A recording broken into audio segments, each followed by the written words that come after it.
बहुत समय पहले की बात है। प्रतापगढ़ नाम का एक राज्य था। वहाँ का राजा बहुत अच्छा था, मगर राजा को एक सुख नहीं था। वह ये कि उसके कोई भी संतान नहीं थी और वह चाहता था कि अब वह राज्य के अंदर किसी योग्य बच्चे को गोद ले, ताकि वह उसका उत्तराधिकारी बन सके और आगे की भागदौड़ को सुचारू रूप से चला सके। और इसी को देखते हुए राजा ने राज्य में घोषणा करवा दी कि सभी अपने बच्चे राजमहल में एकत्रित हो जाएं।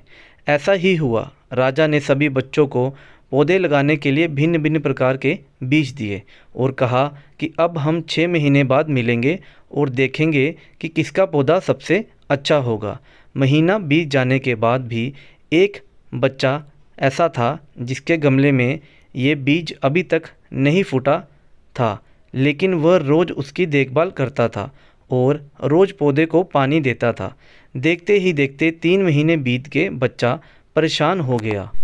तभी उसकी माँ ने कहा कि बेटा धैर्य रखो, कुछ बीजों को फलने में ज़्यादा समय लगता है।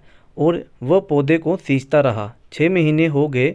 राजा के पास जाने का समय आ चुका था, लेकिन वह डरा हुआ था कि सभी बच्चे के गमले में तो पौधे होंगे और उसका गमला खाली होगा। लेकिन वह बच्चा ईमानदार था और सारे बच्चे राजमहल में आ चुके थे। कुछ बच्चे जोश से भरे हुए थे क्योंकि उनके अंदर राज्य का उत्तराधिकारी बनने की पर्याप्त लालसा थी।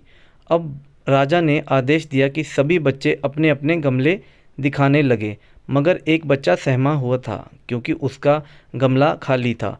सभी राजा की नज़र उस गमले पर पड़ी। उसने पूछा, तुम्हारा गमला तो खाली है? तो उसने कहा, लेकिन मैंने इस गमले की 6 महीने तक देखभाल की है।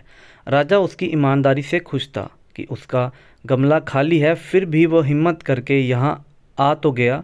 सभी बच्चों के गमले के देखने के बाद राजा ने उस बच्चे को सभी के सामने बुलाया।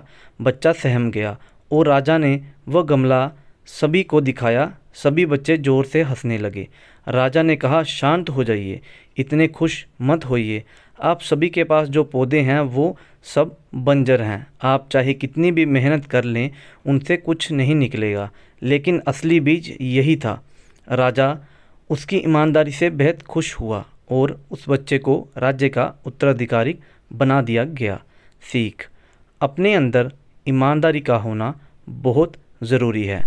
अगर हम खुद के साथ ईमानदार हैं तो जीवन के किसी न किसी पड़ाव में सफल हो ही जाएंगे, क्योंकि हमारी औकात हमें ही पता होती है।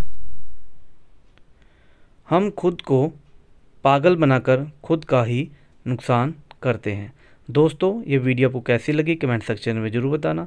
वीडियो को लाइक करना, चैनल पे नया है तो चैनल को सब्सक्राइब करके ज़रूर जाना। धन्यवाद।